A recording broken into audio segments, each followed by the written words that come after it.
Gospodin Rade Milovanović zatražit će od predsjednika organizacionog odbora dozvolu za početak defilea.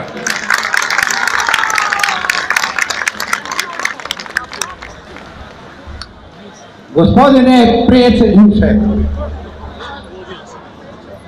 vitezovi i učesnici 51. ljubičevskih konjičkih igara postrojeni su u čast igara. Molim za vašu dozvolu da povedem paradu. Gospodine komandante, dozvoljavam da povedete paradu. Zahvaljujem, gospodine predsjedniče.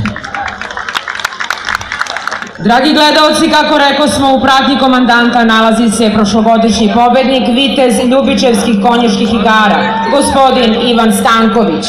On će položiti zakletvu u ime takmičara, a sablju koju je čuvao godinu dana vratit će predsjedniku organizacionog odbora kako bi on predao u ruke ovogodišnjeg pobednika. U ime vitezova i učesnika 51. ljubičevskih konjičkih igara svečano se zaklećem da ćemo se fer i sportski boriti, da toj borbi nećemo prekoračiti granice sporta. Godinu dana ponosno sam čuvao svetlo oružje, znamenje vitezova pobednika. Vraćam vam ga u želji da i ove godine stigne u ruke najboljeg među nama.